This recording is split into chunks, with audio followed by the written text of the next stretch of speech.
Okay, I got one. I was around 15 years old at the time this happened, and I was at a summer camp. I have this friend at the camp called Ted. He's a cool guy, but he's dumb as shit though. Ted brought weed with him to the camp. We decide that we're gonna sneak out after dark to smoke some. Darkness comes. All of the camp leaders have gone to bed. I climb out through the windows with Ted. We're doing some real ninja stuff. The camp consists of 2 sleeping cabins, an eating hall, and some storage shacks. There is a football field, and then further down there is a lake with a beach, and then a pretty large hill overlooking the whole camp and the lake. The whole area is surrounded by woods, and there is a gravel path through the woods that you have to go down to get to the top of the hill. So, we've just gotten out of the cabin undetected. Ted got the joint rolled and ready. We decide we're gonna smoke it on top of the hill overlooking the camp, because we're both kinda new to this stuff and worried the smell is gonna get us caught if we do it too close to the camp. So we get on our bikes and start cycling down the forest path. There is a full moon, and it's in the middle of summer, so there is not much darkness, and we can see the path without flashlights. We get to the end of the path. We have to leave our bikes and walk the final path to the top of the hill. I can see the entire camp from up here. The light in the leader's cabin is on, but it's still off in the cabin that we came from, so we assume that no one noticed that we were gone. Ted is just about to light up when we hear it. The sound of someone slowly sliding down from a rock. We both freeze. After a few seconds, he whispers and asks if that was me. We both sit and listen for a few minutes. Just as I'm about to break the silence, I hear another noise. It sounds like someone jumping down from a ledge, and then several footsteps in succession as if they were trying to break after jumping down something. Then it's quiet again. The noise came from the rocks below us. Ted begins to pack away the joint again as we assume that one of the leaders must have seen us back away and decided to mess with us by climbing up a steep hill in the middle of the night. Yeah, I'm not so sure about that one. We begin shouting at them that we know that they are there and how it is not funny, but we get no response back at all. I suddenly see the light in the leader's cabin turn off. I start to doubt that one of them came out and went to all of this effort just to bust us with some pot. I say to Ted that we need to get out of here. I just then hear the noise of a big thud right to the left of me, just a few meters away. I get filled with pure terror. Both of us bolt down the hill towards our bikes at max speed. I can hear something running behind us. Oh crap, this is how I die. We get to our bikes and just throw ourselves on them. We bike down the path faster than we've ever biked before. It's a miracle that we did not fall off into the bushes. After the most intense bike ride in my life, we get down into the camp clearing again. I feel so much safer being in an open area, so we stop at a football field to collect ourselves. When out of immediate danger, we decide it might still have been some camp asshole trying to mess with us, or some demon spawn wanting to eat us alive. Ted picks up a big stick in order to demonstrate what he's gonna do to that thing if it comes close to us again. He smashes it into the football goalpost. It makes a loud ringing noise. Right after that, the most horrible screaming sound starts up. Like, imagine a mountain lion scream, but it's coming from every single direction. The entire forest is screaming like a symphony from hell. Fight or flight kicks in again. We both decide to run into the leader's cabin to get some help. We bust into the door. Everyone is asleep. We wake everyone up. One of the camp leaders asks us what the hell we're doing. I tell him that we snuck out in order to explore the woods at night, but got attacked by some monster. It seems like he does not believe us at first, but then he sees how terrified we are. The screaming has stopped at this point, but that, plus all the commotion that we've caused, has woken up the entire camp. The other camp attendants get up to see what's going on. Every single one of them, plus all of the camp leaders, were in the cabins during the whole ordeal. We went out with a camp leader to investigate the next day, but found nothing on the hill. The rest of the week went by pretty uneventfully, with nothing spooky happening, but we stayed the hell away from the woods after dark. But on the final night of the camp, I woke up in the middle of the night for no reason at 2 in the morning. As I was laying in bed trying to fall asleep again, I hear the same scream very faintly again. It's coming from deep in the woods, but it's still enough to terrify me. The screaming goes on for short intervals for almost an hour. But it sounds like it's, getting closer to camp. I'm too terrified to move, so I just lay in bed staring at the windows, waiting for that thing to pop up. But it never came. Eventually the screaming stopped, but I still laid there, staring at the window until morning. I have a possible guardian angel story. This happened to me in 2014. I am driving drunk and get a DWI. I get 2-year probation with lots of hoops and hurdles such as random piss tests, court-mandated group therapy, and Alcoholics Anonymous, and these night classes that go over drug and alcohol addiction. I have a breathalyzer installed inside my car, which I have to get calibrated at least once a month. It costs me about $80 each time. I have to pay for an occupation license so that I can drive, but it's only valid between 8 AM and 8 PM. This makes my night classes and evening shifts at work a real pain. Anyway, the point is I keep seeing this one dude. I first see him in court, and he stands out because he looks really familiar, like maybe an old friend from elementary school. I see him at the breathalyzer place a few times, at my night classes, at a few Alcoholics Anonymous meetings, and once or twice leaving drug therapy. He always makes direct eye contact with me, but he never says a word to me. I figure that maybe he recognizes me too, but I can't place him, and I don't want to introduce myself and say, "How do I know you?" in case he gets offended, or turns out to just be a stranger. He's got brown, shaggy hair, a patchy goatee, and really sharp grey eyes. It should have struck me that he might be following me, but at the time I was overwhelmed with all of my payments and stuff. One night, at Alcoholics Anonymous, he approaches me and says, "You know who I am." He didn't ask me any questions. It was like he was just telling me. I tell him something like, "I remember you, but I'm bad with names." He says, "It's fine. I just wanted to give you my blessing." What the hell? He tells me that the bus is almost here and leaves abruptly. That was really weird. I get my Alcoholics Anonymous sheet signed to prove that I was there and leave. I hop on the bus, which is headed for the park. I am gonna sleep there for the night. But as soon as I get on the bus, I see this girl sitting by herself. She motions me over to sit beside her, which I do. I am kind of on autopilot, so I'm not exactly paying attention. I'm not exactly sure why I sat beside the girl when she motioned me over. I'm usually kind of too insecure for that. This girl is gorgeous, by the way. Auburn hair, green eyes. She is wearing scrubs and tells me she is a nurse. I never really have luck with girls, but this one is obviously intent on getting to know me, even though I look like total shit. Keep in mind at this point I have not cut my hair in over a month, and my GF broke up with me and kicked me out of our apartment because I was a loser with a DWI. I've been living out of my car until it broke down on me. Now I am literally homeless. Still working though, thank God. The point is though, I probably reek, but this girl is still flirting with me. In the end, we come to her stop, and she asks if I want to go to her place. I tell her no thanks. She scribbles her number down and hands it to me. She tells me to call her. I sleep in the park that night. A month passes by and I'm really struggling. I have been staying in motels here and there just to get a shower. I haven't really had much food. For some reason, I remember the girl on the bus and I call her. We set up a date for tomorrow night. I have no money, keck. I borrow some cash from a coworker he owed me and meet the girl up at an Italian restaurant. We order water. She looks at the menu and tells me, "This place is expensive."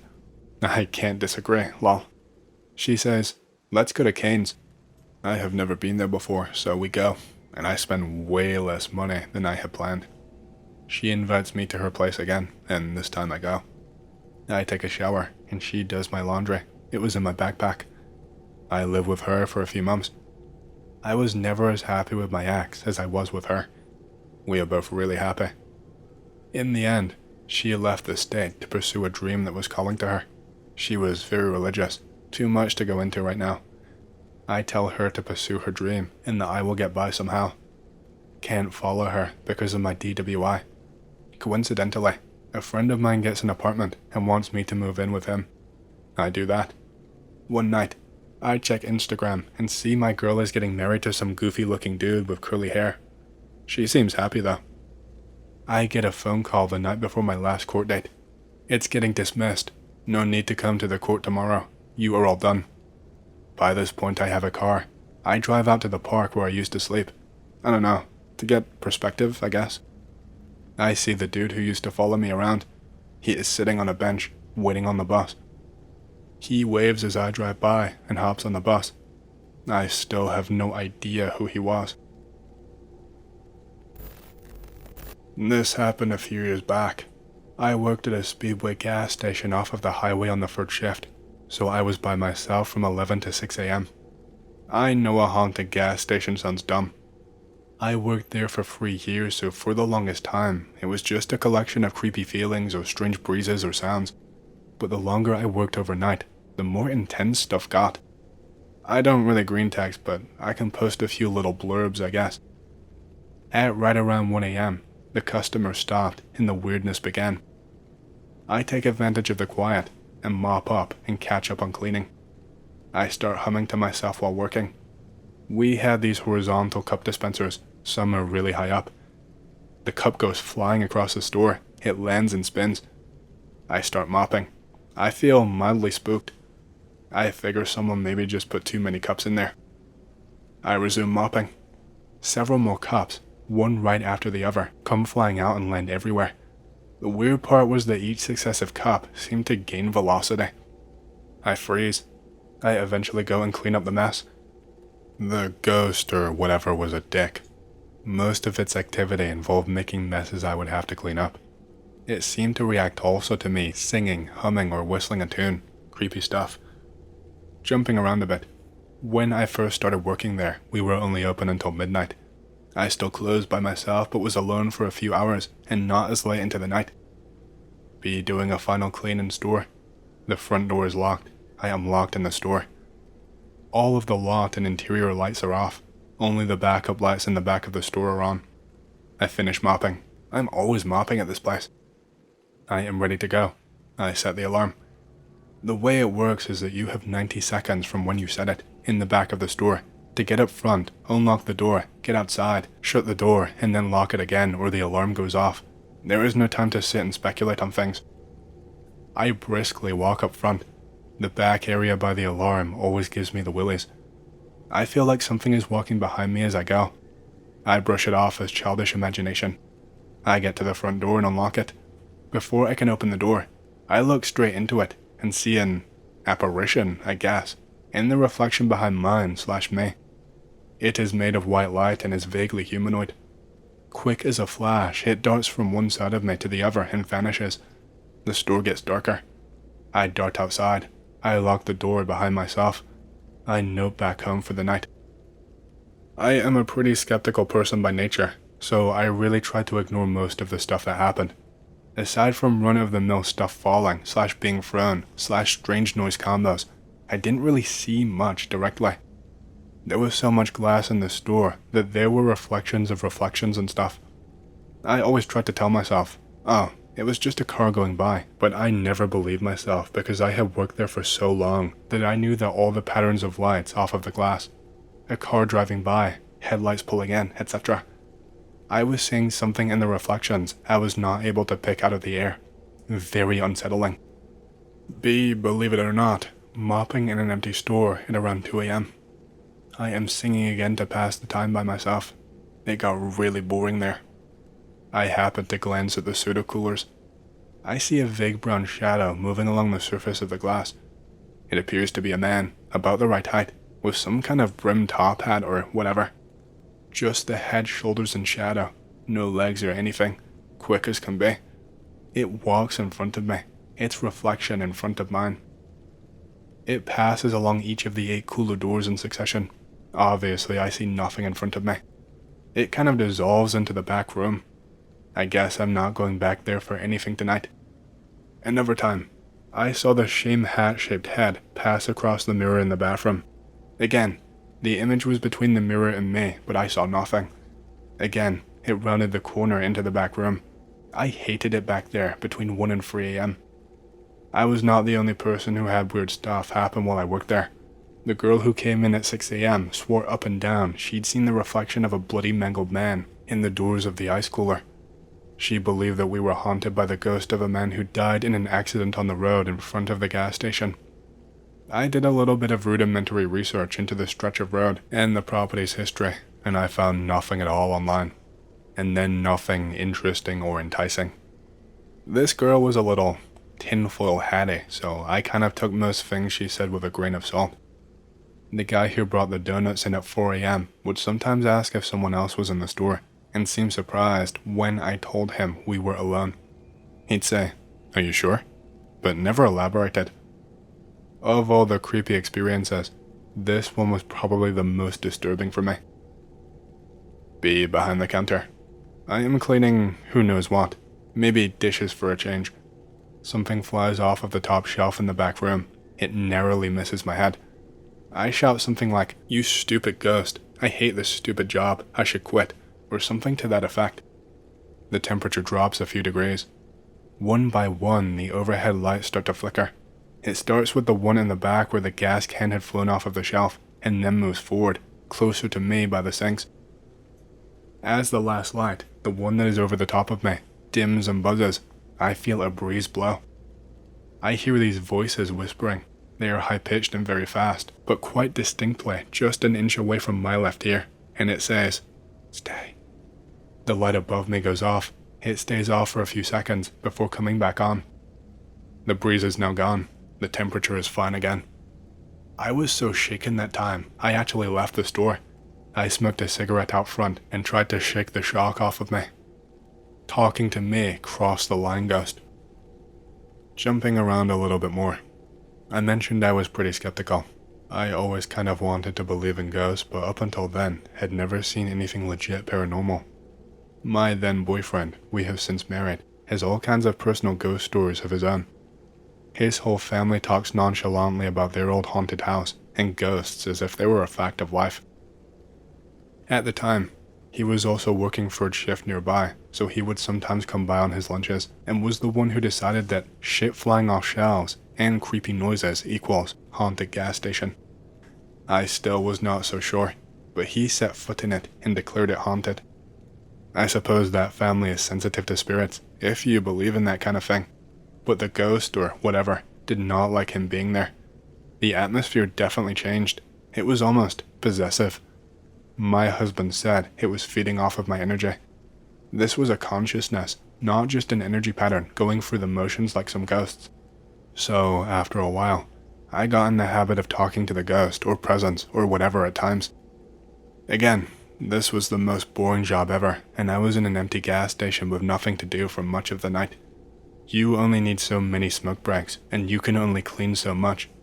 I found that talking or singing and directing positive energy towards a silent partner decreased stuff being thrown and the chilly feelings and weird noises. Now, this is not a story I've told many people in real life. I have lurked on X for quite a while and sat on it too, because generally, I myself do not consider feelings and intuitions valid ghost proof, but all I have is the story, and this is 4chan, so bear with me as it gets a little bit more subjective. I am cleaning in the back office. It's during the day, so other employees are here. The sun is up. I drop something behind my boss's desk. I move the desk to get it. I notice a hole in the wall. It looks like an empty metal box where an electrical socket would go. It's really dusty and covered in dirt and crap. I have no idea the last time someone was back here. I notice something orange in the hole. It's a folded up scrap of paper. I unfold it and it says, "In ceiling above storage unit, handwritten." The other side of the paper is an order form from a company we do not know or use. I show it to my boss and others who have worked there for the longest time. No one recognizes the company's logo. The form is torn, so it does not even say what you are ordering. I did actually have pictures of the hole, the note, and what I found outside, but that was 4 phones and 2 laptops ago, and sadly, they are lost. Nothing too good anyway. I did not get a picture of a ghost. I go outside when my shift is over. Back around the side of the building, there is an external opening storage unit. Ceiling overhangs with aluminum paneling on the bottom. The roof is much higher and shingled. There is aluminum paneling directly above the door, which is bent, torn, and twisted into an opening. I can't see anything in there. The hole is potentially large enough for a human. I think it must be raccoons. I hope. I had heard stuff skittering around on the ceiling plenty of times, but I always just figured it was squirrels, mice, or raccoons or something. I had never looked at the roof above the storage unit. I have no way of knowing how long the hole had been there. Jumping around again, I became convinced that whatever presence was in the store was stuck in the physical store itself. That's why I tried to find out if there was anything more to the building. Like I said, I had zero luck. This time I am in the store alone at night. Whatever creepy things happen, I feel like I am being followed around the store by this thing. I feel drained and tired, cold, goosebumps, etc. It's a good time for a break. I go outside to smoke and try and shake it off. I am leaning against the front windows. I feel very strongly a presence behind me, back in the store. I start to get a picture in my mind. Someone or something with its hands and face pressed against the window, trying to be as close to me as it can. I chide myself for overactive imagination. I move to a different spot to stand. It's better for a second, but I feel quite clearly like it just followed me. Waiting, like, come back in. If I had to take out the trash or do something on the lot, I could feel it in the building on whichever wall was nearest to me, even if I could not see the store. It's really strange to feel stalked like that, I guess. There were some nights I dreaded going into that job, if I knew it was going to be slow. It wasn't as bad when we had customers. I felt like the activity kind of chased it away. So, according to my husband, the ghost is feeding off of different energies to keep itself together, on this plane or whatever. The flickering lights, the electrical panels, fuses, etc. in the back by the alarm, where it's always creepiest. I've had about enough of it all, regardless at this point.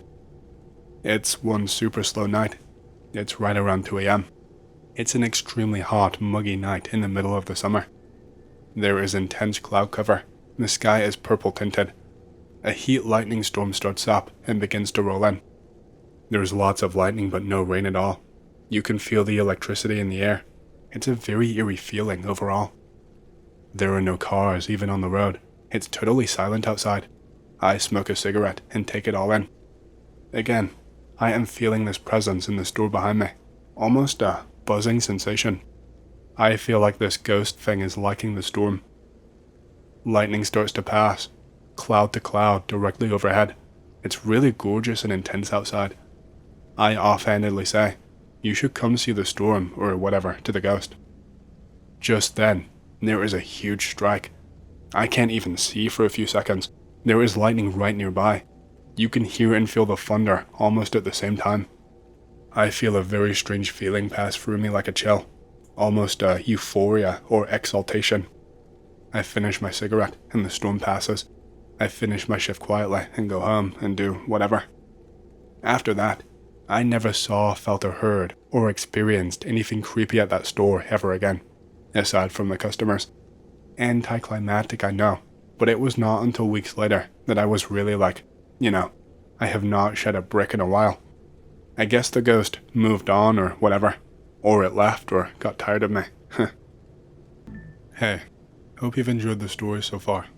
If you want to hear more, make sure to subscribe, like the video, and leave a comment because it lets YouTube know you like the content and helps more people to see these videos. My next big goal for the channel is 100,000 subscribers, and as a celebration, I will be doing a Q&A video once we hit that goal. Thank you, and back to the stories.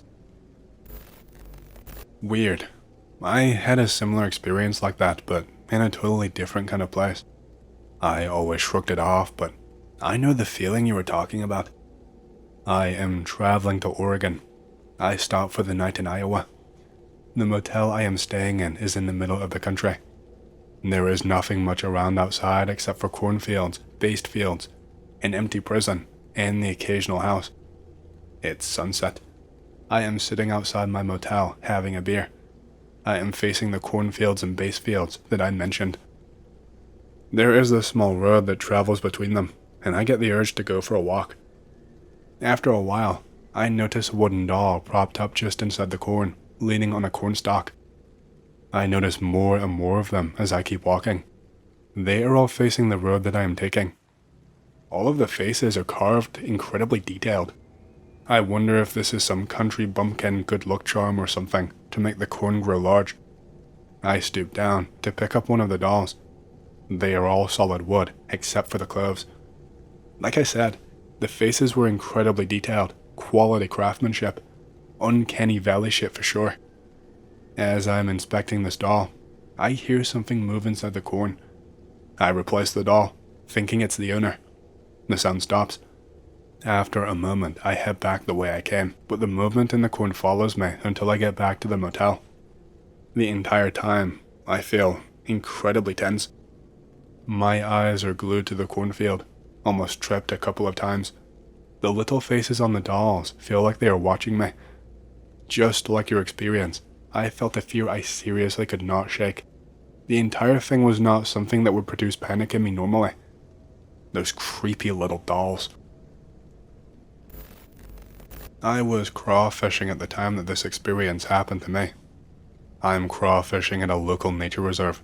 My bro and I dropped a crawfish pot and come back with a friend at 11:40 p.m. after we were off work. We are all knifed up because we get tactical. We have headlamps and stuff. We are smoking cigarettes and talking about squatches, tempting fate.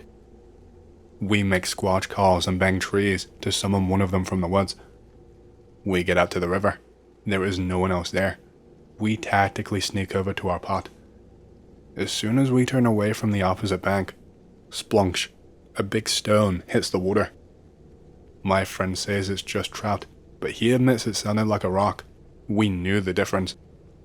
The trap is empty, so we move it to a better spot. We are walking along the bank. The water behind us, every single time that we look away, splunch, a big rock hits the water. This happens 3 times as we walk about 500 feet up. I hear rocks shifting behind a line of bushes. Obviously something is flanking us and it slipped up a few times. We are knifed up and hear some other people ahead and got cocky. Me and friend get tactical with our lights, spotlighting back and forth for eye glints. My bro walks in river to drop the tarp. Over the next embankment on the opposite of the river, we see a bonfire and smell a cookout. We see their flashlights through the bushes. As soon as he drops the tarp, splush, big animal just jumped in the water at this bend in the river. He runs out the water. People behind the embankment run up and join us, shining lights towards whatever animal it was. There is nothing. We scan the entire bank, but we see nothing. Back upstream, we hear it again. A rock into the water sound, and again. We start to leave. We light up new cigarettes for courage. We lose the trailhead. It's about 12:15 now. We find a collapsed tent with the outline of a body. There is no smell coming from it. We shut up, draw our knives, and get back to the shore. We find the trailhead and begin exfil. Metal Gear Escape from Tarkov shit. As we walk parallel to the river, we hear rocks dropping at even intervals along the river. There are some noises in the bushes between us and the river. We all ignore it, but we were walking hella fast. It was low-key really scary. I was like 7 years old or something when this happened. This happened at the second to last house that I lived in during my childhood. We moved a lot because of military life. The house is pretty old. I wake up one night. There are ghosts standing in my bedroom next to the door. It's this elderly couple. I somehow managed to get past them or they disappeared. I can't quite remember. I run into my mother's bedroom and wake her up to tell her about it. Our ancient neighbor remembered the couple that lived there. Both the husband and the wife died inside the house. The wife fell down the stairs apparently. Not sure what happened to the husband. Disease, heart attack, but the body was in the house also. The best part, all of this was told to me years later by my mother. I do not remember anything. I do not remember the ghosts. I don't remember ever running to my mother's bedroom in fear. I have absolutely zero recollection of this memory. The best I've got is a possibly related memory of seeing a shadowy male figure near the bottom of the stairs. Maybe the husband reenacting finding his dead wife. Then again, this was an old house, and there were multiple families that had deaths inside. It could be another unrelated ghost, or even just my imagination. I'm not really sure.